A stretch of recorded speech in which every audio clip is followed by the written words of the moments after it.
Shalom saudara yang terkasih dalam Kristus Yesus. Salam jumpa dalam program Tuhan adalah Gembalaku. Saudara, di dalam perjalanan pelayanan Tuhan Yesus, Yesus sering menghadapi berbagai kelompok orang. Ada orang yang datang karena mereka ingin mendengar kebenaran, haus akan kebenaran. Ada yang datang karena membutuhkan pertolongan. Tetapi ada juga yang datang dengan tujuan lain. Apa itu? Untuk menguji dan menjebak Tuhan Yesus. Saat ini kita akan melanjutkan pembacaan kita dari Injil Matius. Mari kita bersama-sama memperhatikan dari Matius 16 ayat 1 sampai dengan yang keempat. Kemudian datanglah orang-orang Farisi dan Saduki hendak mencoba Yesus. Mereka meminta supaya Ia memperlihatkan suatu tanda dari sorga kepada mereka. Tetapi jawab Yesus, "Pada petang hari, karena langit merah, kamu berkata, hari akan cerah.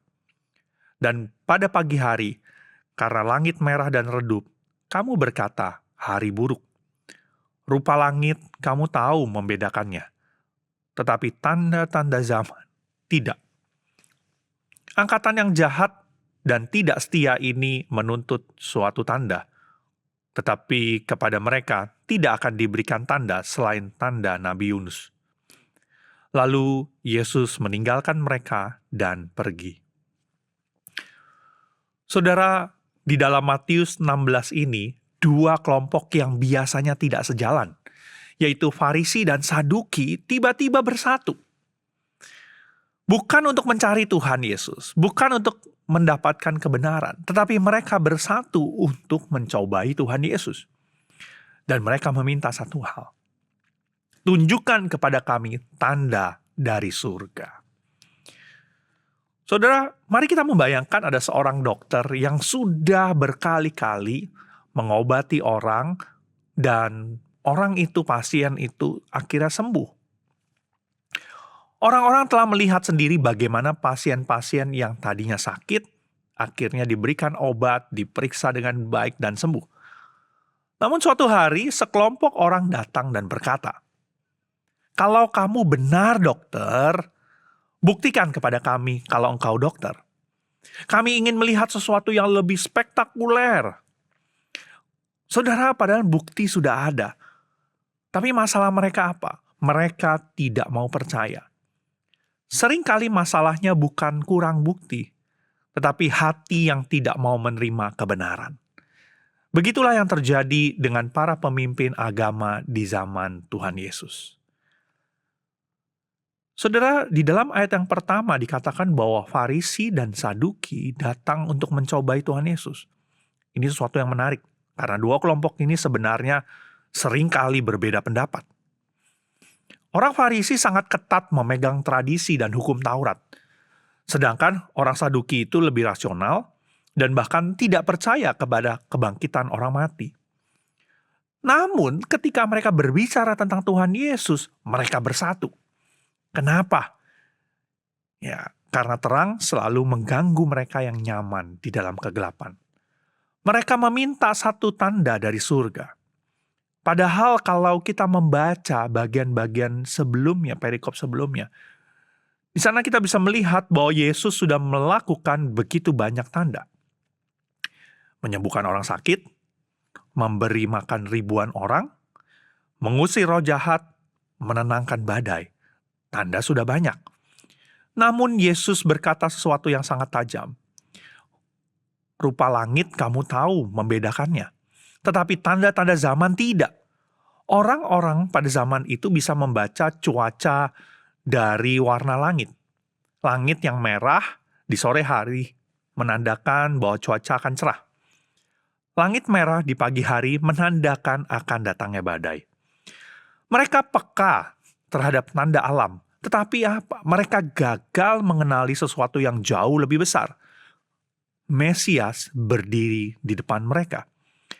Ini adalah sebuah ironi.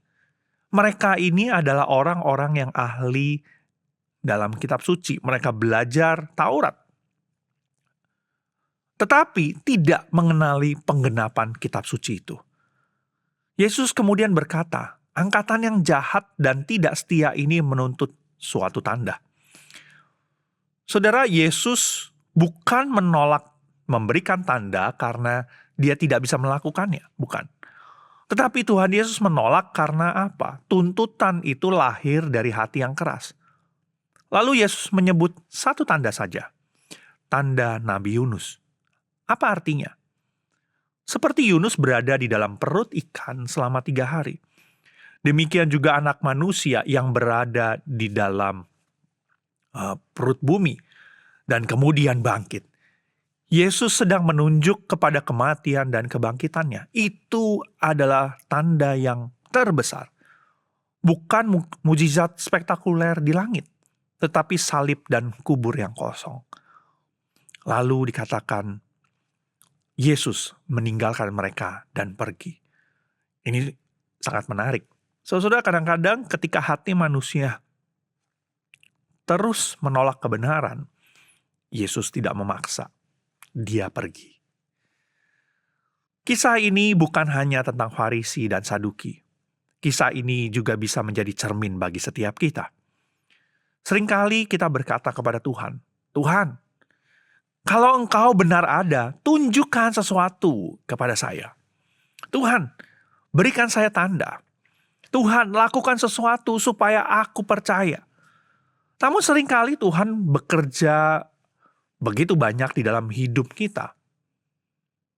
Nafas yang masih kita bisa hidup, pertolongan yang kita alami, firman yang kita dengar, kasih yang kita terima, dan yang terpenting salib Kristus yang sudah menyelamatkan setiap kita. Masalahnya bukan kurang tanda, masalahnya adalah apakah hati kita peka melihat pekerjaan Tuhan. Yesus berkata bahwa tanda terbesar adalah tanda Yunus, kematian dan kebangkitannya. Artinya, bukti kasih Allah yang terbesar sudah Allah berikan kepada setiap kita. Pertanyaannya bukan lagi, Tuhan beri aku tanda. Pertanyaannya adalah, apakah aku mau percaya kepada tanda yang Tuhan sudah berikan? Saudara yang terkasih, Farisi dan Saduki melihat Yesus, tetapi mereka tidak mengenal Tuhan Yesus. Mereka menyaksikan mujizat, tetapi mereka menolak untuk percaya. Hati yang keras tidak akan pernah puas dengan tanda, tetapi hati yang terbuka akan melihat Tuhan bekerja dimanapun mereka melihat. Hari ini, mari, janganlah kita menjadi seperti orang Farisi dan Saduki yang terus menuntut bukti yang baru. Mari, kita melihat kembali kepada tanda terbesar. Yesus yang telah mati dan bangkit untuk kita. Karena disitulah Allah telah menyatakan kasih dan kuasa-Nya yang paling nyata. Mari kita bersatu dalam doa.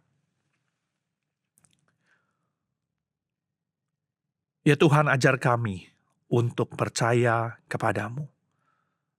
Ajar kami untuk boleh bisa mengerti dan melihat setiap tanda yang sudah Tuhan berikan. Dan yang terbesar, Engkau sudah mati dan bangkit untuk menyelamatkan setiap kami. Kami bersyukur untuk hal itu. Dan biarlah apa yang kami sudah terima, ini menolong kami untuk terus setia mengikut Engkau, percaya kepada Engkau. Kiranya Tuhan yang menolong dan menyertai kami selalu. Di dalam nama Tuhan kami, Tuhan Yesus, kami berdoa. Amin. Tuhan Yesus memberkati.